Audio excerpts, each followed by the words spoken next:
When the distress signal first reached the outer rim of the galactic concord, it was barely more than static, frantic voices, bursts of static, and a single repeated word, Corthan. To most species, the name meant nothing.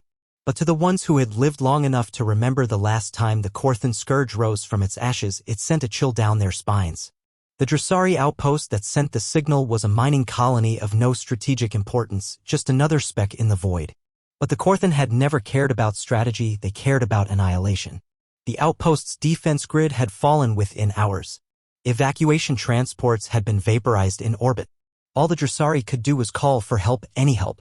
But the Concord's nearest fleet was weeks away, and the Corthan ships had begun to spread like mold across the sector. The High Council debated dispatching cruisers they didn't have, wondered whether it was worth the resources, weighed statistics as entire families were butchered planetside. And then a voice spoke up, quiet but firm. "Send it to Earth," said Elder Zarin, the only council member old enough to remember the last time the Deathworlders involved themselves in galactic affairs. The room went silent.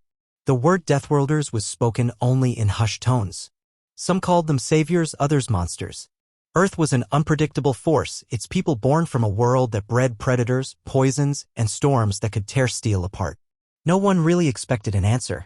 After all, humans kept to themselves these days, their fleets hidden in deep space, their soldiers rarely seen beyond their own territory. But the signal was sent. The council waited. The Dressari waited. And hope dwindled. Until the skies above the Dressari colony split open. First came the shadows, dozens, then hundreds of ships emerging from folds in space. They dwarfed the mining facilities, casting a darkness over the battered colony below. Sleek gunmetal hulls bristled with weapons no other species dared to wield.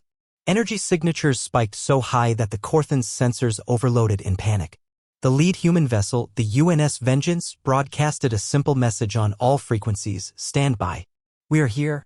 No threats. No negotiation. No plea for permission. From orbit, the humans unleashed hell. Railgun slugs, kinetic strikes, and directed plasma carved through the Corthan bioships like diseased tissue. Squadrons of agile fighters danced between organic tendrils and acid-spewing maws, turning once terrifying predators into drifting carcasses. Planetary dropships followed. Massive bipedal walkers landed with seismic thuds, bristling with cannons that ignited the night. Human marines in adaptive armor stalked the ruins of the outpost, reclaiming streets block by block. They moved with a cold precision that made even the Dressari refugees flinch. To the humans, it wasn't just another rescue mission, it was retribution. Centuries ago, the Corthan scourge had rampaged across the edge of human space, leaving entire worlds sterilized. Humans had not forgotten. Deathworlders never did. Elder Zarin watched from the orbital council feed, speechless. He could hear the chatter of human commanders coordinating like a single mind, hear the boom of artillery strikes echoing through the battered colony. He asked one of the human officers, a woman with frost on her shoulders from the cryodrop, why they'd come.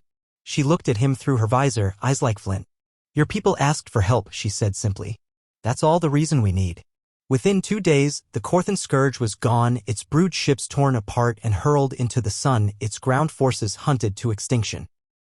When the last of the human fleet prepared to depart, the Dressari lined the battered spaceport, watching the Deathworlders in their black exosuits, each marked with scars and sigils of lost battles.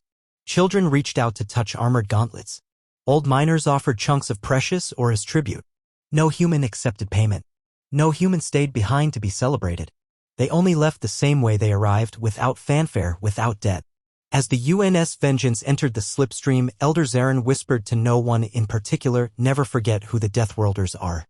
In the darkness of space, somewhere deep in Earth's archives, another record was sealed, one more line in humanity's long, brutal legend.